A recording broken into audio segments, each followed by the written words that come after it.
आप सभी का स्वागत है फिर से इस पास लेक्चर में। तो जैसा कि हम जानते हैं कि हम कवर कर रहे हैं एग्जांपल्स एंड सॉल्यूशंस को। एंड प्रीवियस लेक्चर में हमने कवर किया था इकोनॉमिक्स पार्ट को, स्टार्ट कर दिया था बेसिकली। हमने 15 क्वेश्चंस को कवर किया था। हमने कुछ नया सीखा, कुछ पुराना रिवाइज किया। ओके, इस लेक्चर में हम सेम चीज को कंटिन्यू करेंगे। या तो हम कुछ नया सीखेंगे या फिर हम कुछ पुराना रिवाइज करेंगे। ओके ओके, सो इस नोट के साथ आइए लेक्चर को शुरू करते हैं। पहला क्वेश्चन हमारे पास है कि जो फिजिकल रिस्पॉन्स है या फिर बजट मैनेजमेंट है, एक्ट है उसका, वो इंडिया में किसको रेगुलेट करने के लिए बनाया गया था? इन्फ्लेशन कंट्रोल करने के लिए, या फिर फिजिकल डेफिसिट, या फिर उसको मैनेज करने के लिए? 40 सेकेंड्स आपके पास आंसर करने के लिए।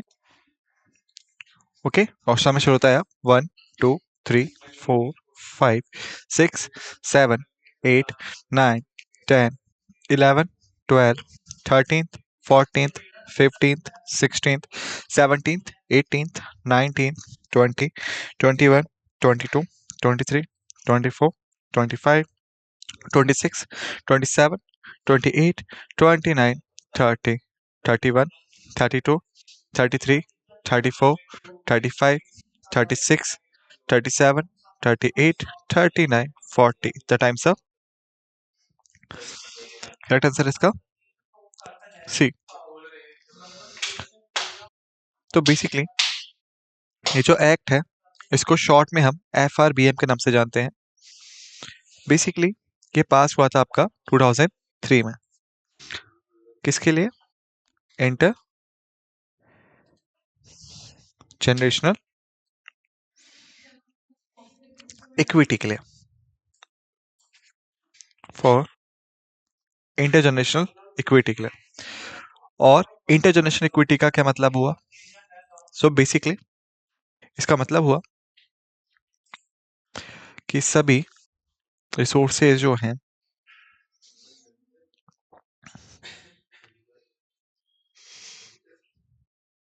वो शेयर होनी चाहिए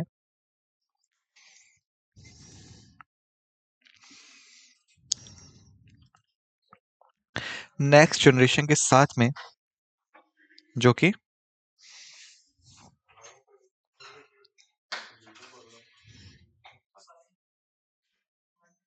जो भी प्रीवियस वन के पास थी। ऑलराइट, इसका सिंपल सा मतलब क्या हुआ कि अगर कोई जनरेशन, यानी मान लीजिए हमारी जो जनरेशन है ये अगर इकोनॉमिकल और फाइनेंशियल रिसोर्सेज इस्तेमाल करती है, जितनी भी रिसोर्सेज हैं ये सब शेयर होनी चाहिए दूसरी जनरेशन के साथ में। ऑलराइट, तो ये था आपका इंटर जनरेशन इक्विटी। सो FRBM जो है बेसिकली ड्राफ्ट किया गया ताकि इंटर जनरेशन इक्विटी को मेंटेन किया जा सके। अब सवाल ये है कि FRBM सपोर्ट कैसे करता है इंटर जनरेशन इक्विटी को? तो बेसिकली डील करता है एक्सटर्नल डेप्थ से, फैक्टर से। डेट जो है बेसिकली ये होता है लाइबिलिटी, या फिर आप कह सकते हैं लोन।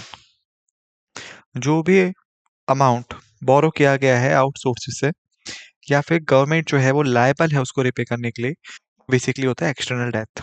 ओके, सो बेसिकली क्या होता है कि जो गवर्नमेंट है वो इतना ज़्यादा लोन बाहर से ना उठा ले कि जितनी भी रिसोर्सेज हैं हमारे पास वो सभी उसमें यूटिलाइज हो जाए। ऑलराइट, उसको रिपे करने में। यानी मान लीजिए कि अगर हमारे पास है फाइनेंशियल रिसोर्सेज 100 रुपए की। ऑलराइट, इसका मतलब हुआ कि अगर हमारे पास एक्शनल डेप्थ है 10K 20K 30K 50K, तो सही है, इसमें से हम पे कर सकते हैं। ऑलराइट, ये डेप्थ जो है लो है हमारे अमाउंट से। लेकिन अगर हमारे पास 100 रुपए है और जो डेप्थ है वो 200 रुपए की है, तो क्या होगा कि हमारी जो रिसोर्सेज हैं वो सभी ऑक्शन हो जाएंगी और हमें अब भी 100 रुपए देने पड़ेंगे, क्योंकि हमने हमारे जो कैपेसिटी थी उससे बहुत हाई लोन का अमाउंट लिया था। इसी वजह से जो 3% है GDP का, वो फिक्स होता है एक्सटर्नल डेप्थ के लिए। जैसे कि जो गवर्नमेंट है वो सिर्फ और सिर्फ आउटर फैक्टर से बोरो कर सकती है up to the 3% of the GDP. जैसे ही 3% जो है क्रॉस हो जाएगा, तो जो गवर्नमेंट है वो अलाउड नहीं होगी ज्यादा और कर्ज उठाने के लिए बाहर की सोर्सेस से, एज पर दी FRBM। ऑलराइट, मुझे उम्मीद है कि आपको कॉन्सेप्ट समझ में आ गया होगा। चलिए आगे चलते हैं। सेकंड क्वेश्चन हमारे पास है कि मेन फंक्शन क्या होता है securities and Exchange Board of India का, सेबी। ओके, रेगुलेट करना है बैंकिंग सेक्टर को, रेगुलेट करना स्टॉक मार्केट और प्रोटेक्ट करना इन्वेस्टर्स के इन्वेस्टर्स को, कंट्रोल करना इन्फ्लेशन को, प्रमोट करना फॉरेन डायरेक्ट इन्वेस्टमेंट को, FDI को शॉर्ट में। 30 सेकेंड्स आपके पास सोचने के लिए, आंसर करने के लिए। टाइम शुरू होता है अब। 1, 2, 3, 4, 5, 6, 7, 8, 9, 10, 11, 12, 13, 14, 15, 16, 17, 18, 19, 20, 21, 22, 23, 24, 25, 26, 27, 28, 29, 30। Times up. करेक्ट आंसर है इसका बी। रेगुलेटिंग जो है स्टॉक मार्केट की और प्रोटेक्ट करना इन्वेस्टर्स के इंटरेस्ट को, ये काम होता है सेबी का। तो अगर हम बात करें सेबी के बारे में, तो बेसिकली इसको स्टैब्लिश किया गया था 1988 में as a non statutory body के तौर पे। इसका मतलब हुआ कि इसके पास अपने खुद का रूल्स एंड रेगुलेशंस नहीं थे और बेसिकली डिपेंडेंट थी गवर्नमेंट पे। ऑलराइट, लेकिन ये साल आया आपका 1992 का, जब इसको ऑटोनोमस बॉडी डिक्लेयर कर दिया गया। ऑटोनोमस बॉडी, ऑलराइट, जिसका मतलब क्या हुआ कि अब इसके पास अपना खुद का स्टाफ है, खुद के रूल्स एंड रेगुलेशंस हैं और अपने खुद के वर्किंग फ्रेमवर्क्स हैं। ऑलराइट, तो ये होती हैं अम्यूनिटीज या सर्विसेज जो कि प्रोवाइडेड होती हैं सर्विसेज के बाद सेबी के द्वारा। ऑलराइट, तो अब क्वेश्चन ये है कि स्टॉक मार्केट से आप क्या समझते हैं। बेसिकली स्टॉक मार्केट से आपका क्या मतलब। तो बेसिकली जो स्टॉक मार्केट है, ये बेसिकली एक प्लेटफॉर्म होता है जहां पे कि आप खरीद सकते हैं और बेच सकते हैं शेयर्स को कंपनीज के या कॉर्पोरेट्स के।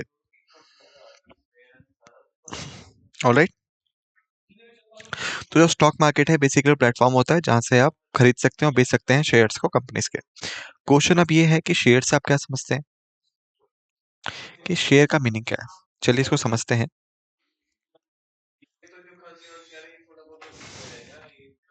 कि मान लीजिए अगर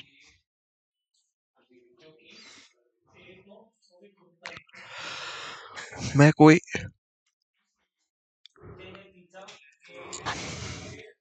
बिजनेस करता हूँ और मेरे पास 100 करोड़ रुपए है की रिक्वायरमेंट है फर्दर ऑपरेशंस के लिए, तो ये हार्ड है कि अगर आपके पास 100 करोड़ का कोई भी इन्वेस्टर हो। ऑलराइट, क्योंकि मुश्किल हो जाता है चीज। तो क्या करा मैंने, मैंने इस 100 करोड़ को 10 करोड़ के हिस्सों में डिवाइड कर दिया, 10 पार्ट में। ऑलराइट, तो हर एक पार्ट जो है उसके पास वैल्यू है 10 करोड़ की और ये हो जाएगा मेरा शेयर। ऑलराइट, और आप कह सकते हैं कि टोटल मेरे पास 10 शेयर्स हुए। ओके, और एक शेयर की कीमत है 10 करोड़। ओके, तो इस तरीके से कंपनीज जो है वो डिवाइड करती हैं एक पर्टिकुलर अमाउंट को पार्ट्स में और हर पार्ट को डिक्लेयर कर दिया जाता है शेयर के तौर पे। तो जो पर्सन है 10 करोड़ देगा और एक शेयर खरीदेगा, वो आपका डिक्लेयर हो जाएगा as a share holder. Okay,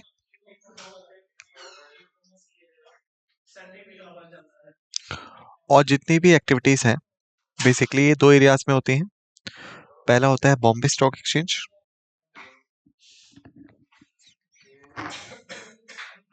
और दूसरा होता है आपका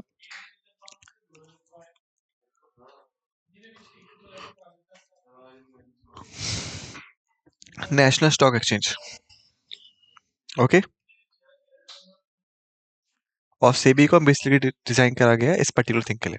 मुझे उम्मीद है कि आपको अब आइडिया मिल गया होगा। चलिए आगे चलते हैं। थर्ड क्वेश्चन है कि गुड्स एंड सर्विसेज टैक्स जो है, जीएसटी, ये क्या है? डायरेक्ट टैक्स जो लीव्ड होता है इनकम पे, इनडायरेक्ट टैक्स जो लीव्ड होता है गुड्स एंड सर्विसेज पे, टैक्स जो लीव्ड होता है इंटरनेशनल ट्रेड पे, और टैक्स जो लगता है लग्जरी गुड्स पे। बहुत ही इजी क्वेश्चन है, 20 सेकेंड्स बहुत अच्छा खासा टाइम है इनको आंसर करने के लिए, ओके। और आपका टाइम शुरू होता है अब। 1 2 3 4 5 6 7 8 9 10 11 12 13 14 15 16 17 18 19 20।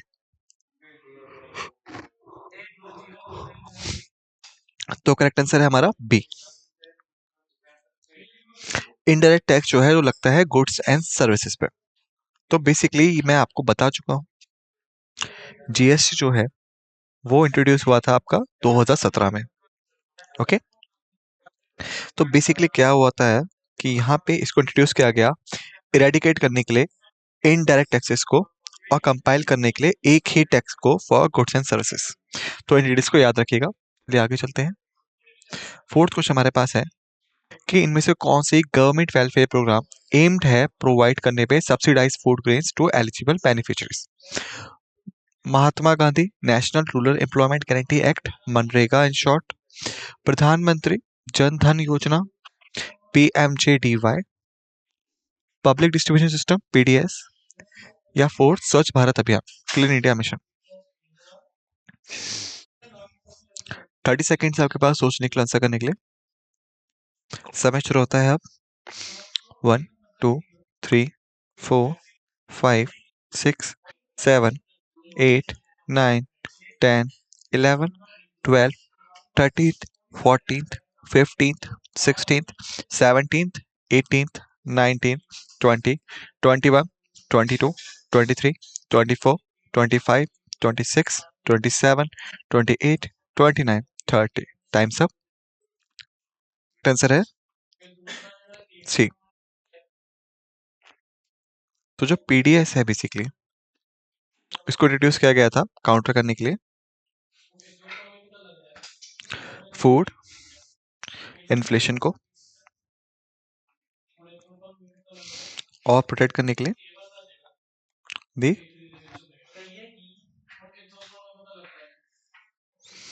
या फिर आप कह सकते हैं गरीब लोगों को प्रोटेक्ट करने के लिए। ऑलराइट। और अगर ये पूछा जाए कि किस मिनिस्ट्री ने पीडीएस को रिलीज किया था, या फिर पीडीएस को कौन चलाता है, तो आंसर होगा ministry of consumer affairs, food और पब्लिक डिस्ट्रीब्यूशन। तो जो ministry of consumer affairs, food and public distribution है, बेसिकली वो है नोडल एजेंसी जो कि हैंडल करती है पीडीएस को। और पीडीएस जो है बेसिकली उसको दोनों हैंडल करती हैं, सेंट्रल और स्टेट गवर्नमेंट, ओके। तो बेसिकली जो प्राइम रोल है सेंट्रल गवर्नमेंट का,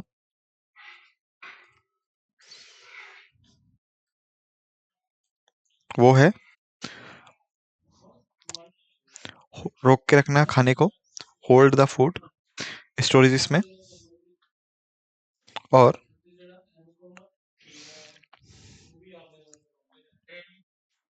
प्रोवाइड करना इसको स्टेट्स को, सेंट्रल गवर्नमेंट के लिए, ओके। और जो स्टेट गवर्नमेंट है बेसिकली उसकी रिक्वायरमेंट होती है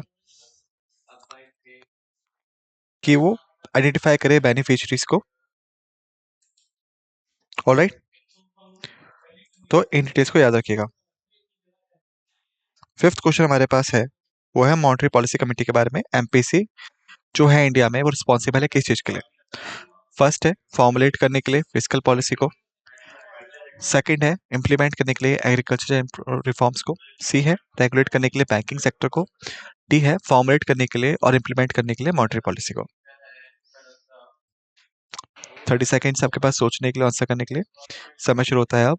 1 2 3 4 5 6 7 8 9 10 11 12 13 14 15 16 17th 18th 19th 20 21 22 23 24 25 26 27 28 29 30। The times up.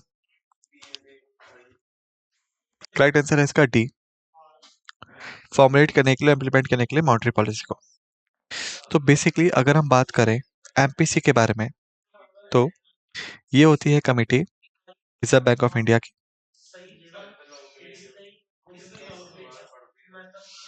जिसको कि हम आरबीआई के नाम से भी जानते हैं शॉर्ट में।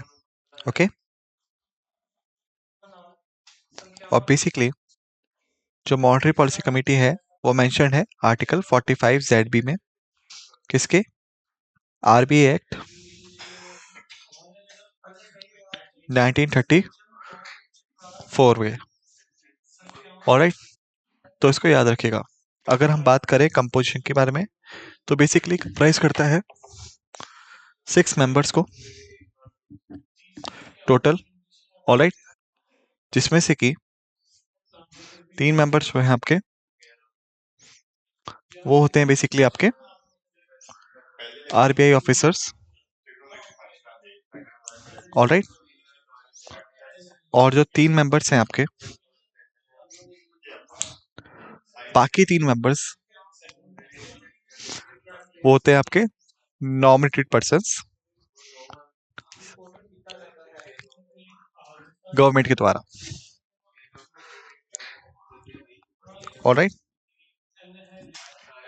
सो जो एमपीसी है बेसिकली वो मेंशन्ड है 45 ZB में, आरबीआई एक्ट 1934 के। ऑलराइट, जो कंप्राइज करती है 6 मेंबर्स को। 3 में से जो है इनमें से वो आरबीआई ऑफिसर्स होते हैं, और बाकी 3 जो होते हैं वो होते हैं नॉमिनेटेड पर्सन्स गवर्नमेंट के द्वारा, और रिस्पॉन्सिबल होते हैं फॉर्मुलेट करने के लिए और इम्प्लीमेंट करने के लिए मॉनेटरी पॉलिसी को। तो याद रखिएगा कि इनके पास 7 दिनों का समय होता है, यह कहें साइलेंट पीरियड होता है 7 डेज का। ओके, बिफोर, पहले और आफ्टर दी पॉलिसी। ऑलराइट, इनके पास 7 डेज का साइलेंट पीरियड होता है before and after the policy. Alright, चलिए साइलेंट पीरियड का मतलब समझते हैं। यानी मतलब हुआ कि पॉलिसी के बारे में बात नहीं करते जो कि बनाने जा रहे हैं। ओके, कि जो प्राइवेसी है या जो कॉन्फिडेंशियलिटी है वो मेंटेन रहे। अब आगे चलते हैं। 6 क्वेश्चन हमारे पास है कि कौन सी इकोनॉमिक थ्योरी एडवोकेट करती है गवर्नमेंट को स्पेंड करने के लिए ताकि वो स्टिमुलेट कर पाए इकोनॉमिक ग्रोथ को during the times of recession. Classical economics, Keynesian economics, supply side economics, या मॉनेटरिज्म।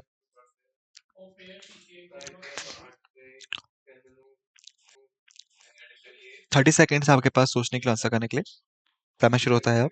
1 2 3 4 5 6 7 8 9 10 11 12 13th 14th 15th 16th 17th 18th 19th 20 21 22 23 24 25 26 27 28 29 30। The times up.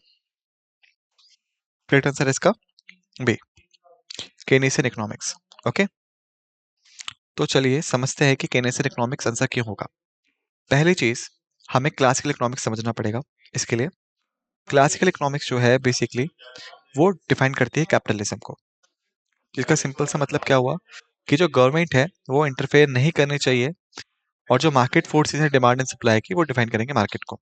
Okay, जहाँ पे कि केनेसियन इकोनॉमिक्स है बेसिकली वो बोलती है जो गवर्नमेंट है वो स्पेंड करेगी पैसे को मार्केट में,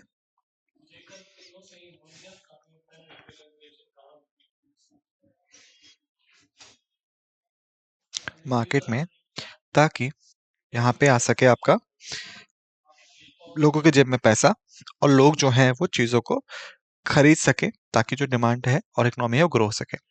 सप्लाई साइड इकोनॉमिक्स जो है बेसिकली इसका मतलब होता है कि अगर जो गवर्नमेंट है वो रिड्यूस कर देगी टैक्स को प्रोडक्शन पे, तो क्या होगा, जो प्रॉफिट मार्जिन है प्रोड्यूसर्स का वो भी बढ़ जाएगा, ताकि वो भी ज़्यादा ज़्यादा गुड्स प्रोड्यूस कर पाएँ। और जब वो एनलार्ज करेंगे प्रोडक्शन लेवल को, तो उनको लोग चाहिए होंगे, ऑलराइट, और ये हायर करेंगे लोगों को, और जो एम्प्लॉयमेंट है वो भी ग्रो होगा फिर। ओके, मोनेटिज्म की अगर हम बात करें, तो यहाँ पे मान लीजिए फिक्स रेट होना चाहिए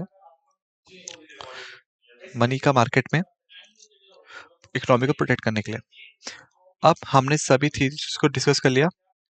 ओके, तो क्वेश्चन को अंडरस्टैंड करते हैं कि गवर्नमेंट जो स्पेंडिंग है वो स्टिमुलेट कर सकती है इकोनॉमिक ग्रोथ को, तो इनमें से कौन सी चीज इसके साथ डील करती है, तो आंसर हो गया केनेसिस इकोनॉमिक्स, यानी गवर्नमेंट जो है वो स्पेंड करेगी मार्केट में पैसा, तो बी होगा इसका आंसर। ओके, सेवंथ क्वेश्चन हमारे पास है कि इनमें से कौन सा जो है वो मेजर नहीं है इकोनॉमिक इनक्वालिटी का, गिनी coefficient, poverty rate, human development index और Lawrence curve.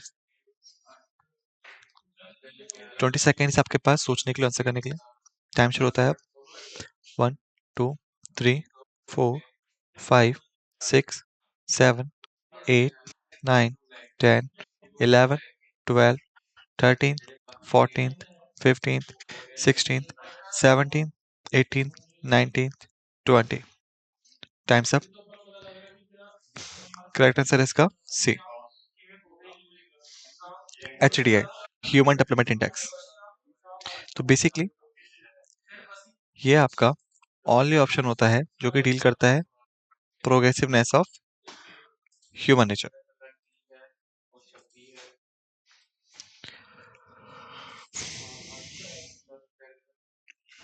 Of human society. Okay, बाकी जितने भी हैं वो बेसिकली डील करते हैं सिर्फ और सिर्फ इकोनॉमिक इनइक्वालिटी के साथ में, तो आंसर होगा आपका सी।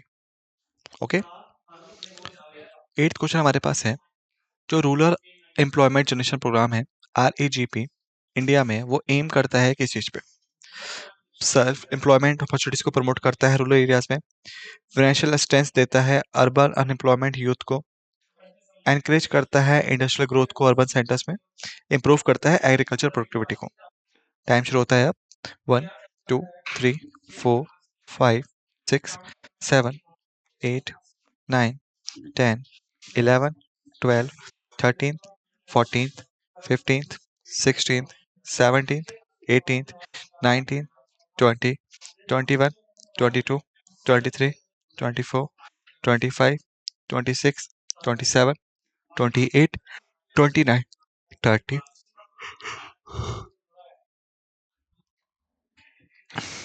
करेक्ट आंसर हो गया ए। ऑलराइट, तो बेसिकली अगर हम बात करें इस पर्टिकुलर चीज के बारे में, रूरल एम्प्लॉयमेंट जनरेशन प्रोग्राम के बारे में, तो बेसिकली डेवलप किया गया था खादी विलेज इंडस्ट्रियल कमीशन के द्वारा।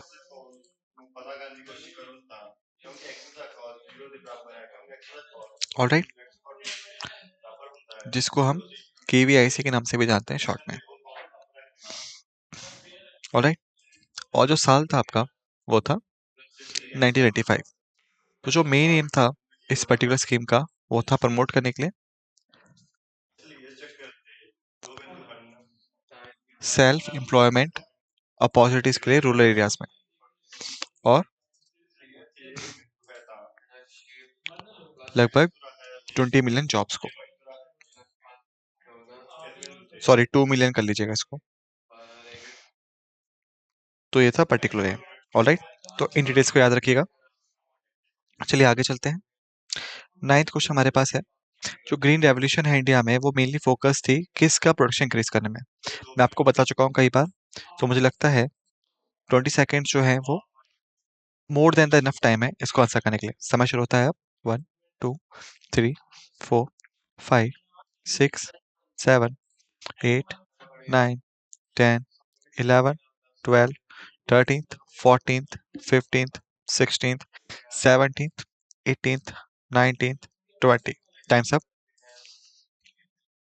करेक्ट आंसर होगा इसका बी राइस। ऑलराइट। जो ग्रीन रेवोल्यूशन था जो कि आपका आता है दो फेजेस में, वन फेज जो था वो आया था आपका 1966 से 1967 के बीच में, और फिर आता है आपका फेज टू जो है आपका 1976 से 1977 के बीच में। ऑलराइट। तो यहाँ पे दो फेजेस थे इस पर्टिकुलर ग्रीन रेवोल्यूशन में। ऑलराइट।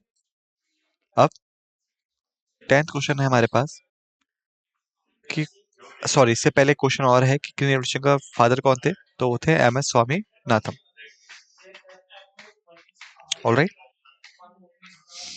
अब 10th क्वेश्चन हमारे पास है कि इनमें से कौन सी ऑर्गेनाइजेशन जो है वो रिस्पॉन्सिबल है रेगुलेट करने के लिए फॉरेन ट्रेड को इंडिया में।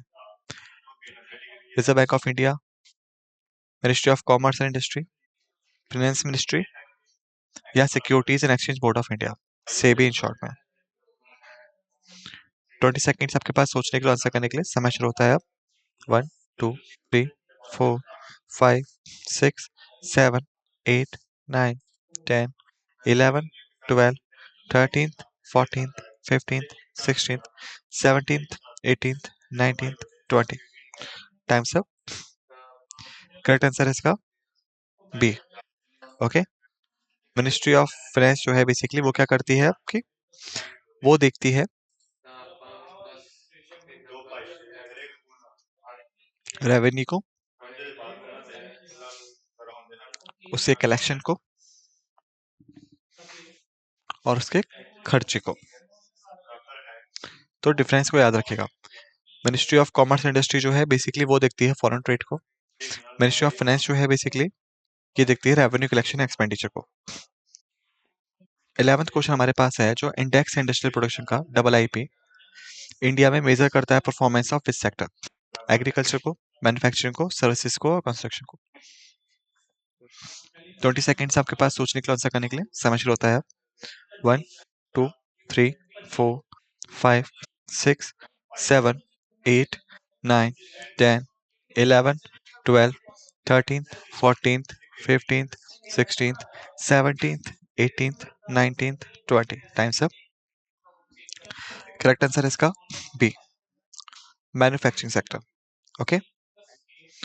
और बेसिकली इसको किस ऑर्गेनाइजेशन ने एस्टैब्लिश किया था, सेंट्रल स्टैटिस्टिकल ऑर्गेनाइजेशन है।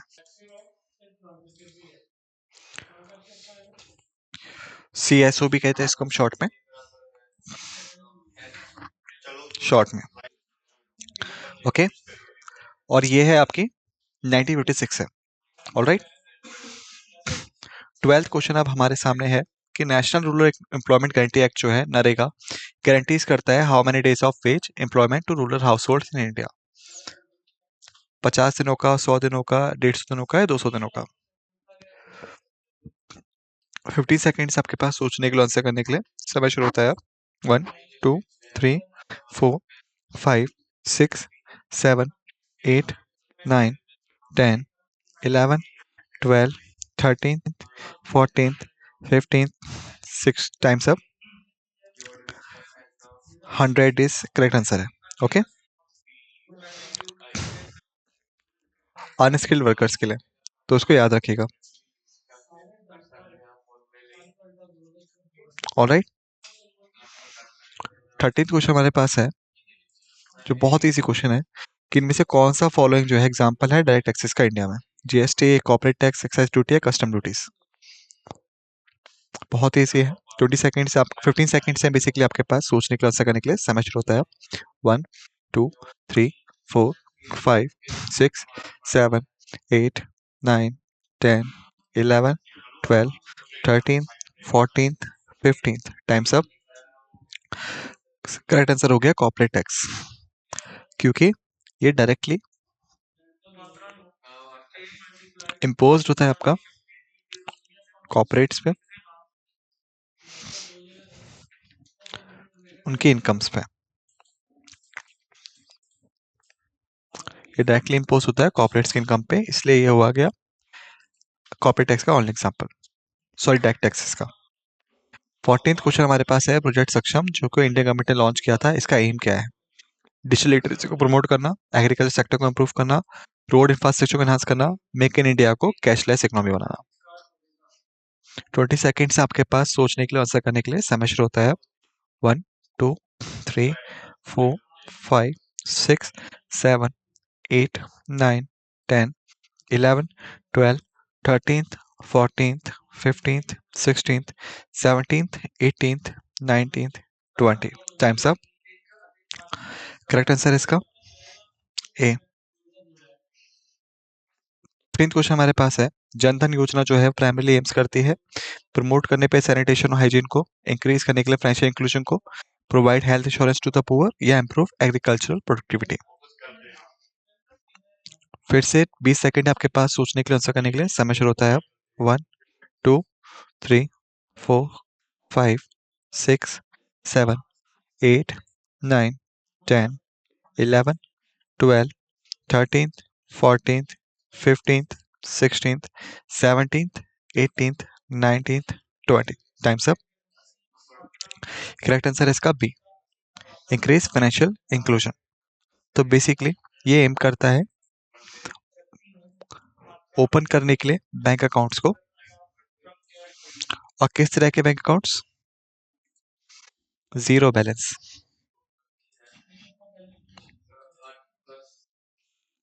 जीरो बैलेंस बैंक अकाउंट्स को। ऑलराइट। सो स्टूडेंट्स, बेसिकली इस लेक्चर में हमने फिनिश कर लिया है 15 क्वेश्चंस को। नेक्स्ट लेक्चर में हम स्टार्ट करेंगे 15th मोर क्वेश्चन साथ में। तब तक के लिए सभी फैक्ट्स एंड फिगर्स को रिवाइज कर लीजिएगा जो हमने यहाँ पे डिस्कस किए हैं, और नेक्स्ट लेक्चर के लिए रेडी रहेगा। इसी के साथ समाप्त करते हैं। आप सभी का धन्यवाद।